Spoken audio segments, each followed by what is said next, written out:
up tonight on a 17-year-old convicted for his role in the execution-style murders in Columbus, Ohio on June 13th. A horrific scene was about to take place after an argument over drugs, and one of the suspects stole cocaine from one of the victims. The five were then herded into the basement. In the basement, one man tried to wrestle the gun from the shooter, but was shot and killed while scrambling up the stairs of the basement. The sole survivor said the other suspect asked Wade, "Should I off them all?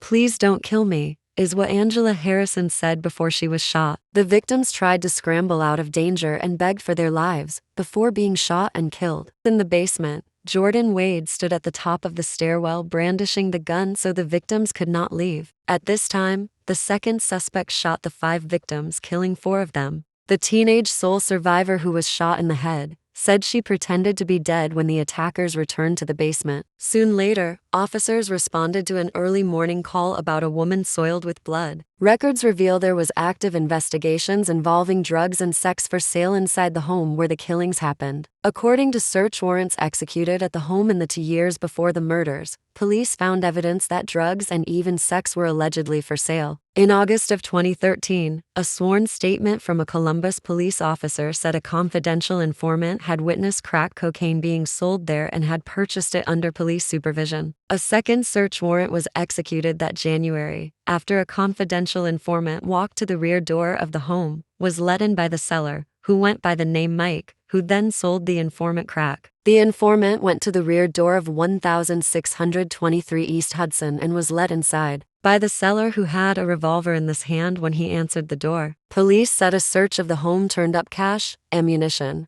2 pistol magazines, and crack cocaine. The Ohio State Highway Patrol searched the home for evidence of human trafficking. In a sworn statement, a trooper writes that a juvenile female said she had been sold for sex in the home. She told investigators Michael Ballure, who lived in the home and is one of the men killed there Saturday, had provided her marijuana and offered her crack, but she declined. She said, "The other women that reside at the Blue House were prostitutes." As the result of a shooting that left 4 people dead and 1 severely injured in the 1600 block of East Hudson Street that grim morning, an affidavit filed in juvenile court said the surviving victim positively identified Jordan Wade as the suspect responsible for pointing a gun at her and the others, ordering them into the basement. The previous case against 16-year-old Jordan Wade was dismissed for a new one to be filed that added an attempted murder and weapons under disability charge after he was previously counts with murder and 5 counts of kidnapping. Wade, who was 16, was not believed to have pulled the trigger, but was there with his gun drawn, while another man is believed to have shot the 5. Wade was tried as an adult. He faced charges of murder, aggravated murder, and kidnapping. Jordan Wade was sentenced to 172.5 years to life in prison for quadruple murders. Due to being a minor,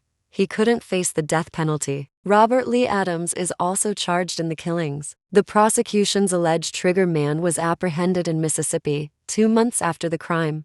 Adams told investigators that his accomplice in the killings, 16-year-old Jordan Wade, is the person responsible for the shootings. However, court records show the only surviving victim, a 15-year-old girl, identified the killer as Adams. A grand jury indicted the Columbus man on 29 counts in the June 13th shooting deaths of 4 people. Adams was sentenced to 4 life sentences without the eligibility of parole.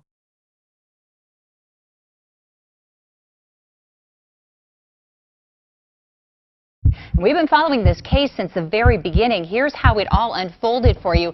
It begins back on June 13th on East Hudson Street. That's when the murders happened. Police say Wade and Robert Lee Adams were at the home of Michael Ballard. They say Adams shot Ballard and 4 other people in the basement while Wade guarded the door. 1 survived, and this is critical. They helped police track down Wade. Adams took off for Mississippi, where he was arrested just 2 months later.